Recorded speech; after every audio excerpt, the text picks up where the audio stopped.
সহবাসের জন্য কোন কন্ডম বা প্রোটেকশনটা জরুরি বা উত্তম, এর কোনো সাইড ইফেক্ট আছে কিনা? তাদের জন্যই উত্তম যারা নতুন বিবাহ করেছেন বা করতে যাচ্ছেন, তাদের জন্য এটা বেশি জরুরি। আপনি 1 মাস 2 মাস 6 মাস কোনো কারণবশত সেই ক্ষেত্রে সাময়িক বিরতির জন্য কন্ডম বা প্রোটেকশন আপনি ব্যবহার করতে পারবেন। তবে কোনো কন্ডমে অ্যালার্জি রয়েছে বা কন্ডমে কারো ক্ষেত্রে দুর্গন্ধ বা সুঘ্রাণের ব্যাপার স্যাপার থাকে, এইটা আপনারা নিজেরা সিলেকশন করে নিতে পারেন।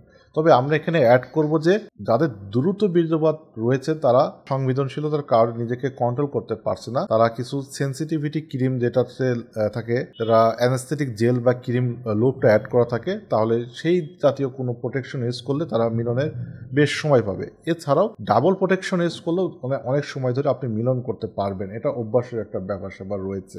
আর সাইড ইফেক্টটা হচ্ছে যে অনেক সময় পুরুষের ক্ষেত্রে আনইজি ফিল করে, অনেকে আনন্দ বা তৃপ্তি পাচ্ছে না, স্ত্রীর জ্বালা পোড়া লাগতে পারে, জনিপথে ছিলে যেতে পারে, সেই ক্ষেত্রে খসখসা ভাব তৈরি হতে পারে। এক্ষেত্রে জেল বা অয়েল ইউজ করতে হবে, এবং যদি কারোর অ্যালার্জি থাকে ওই যে বিশেষ প্রোটেকশনে, তাকে ওইটাকে বাদ দিয়ে অন্য ভালো ব্র্যান্ডের এটা ইউজ করতে হবে, অথবা এটা ইউজ করার সময় একটু খেয়াল রাখতে হবে যেন ওটা ফেটে না যায়। সেই ক্ষেত্রে কনসিভ হয়ে যাওয়ার সম্ভাবনা থাকে, অর্থাৎ স্ত্রী গর্ভবতী হয়ে যাবে, সেই ক্ষেত্রে ইমার্জেন্সি পিলের খাওয়া লাগতে পারে, সেটা আপনার স্বাস্থ্যের জন্য ঝুঁকিপূর্ণ।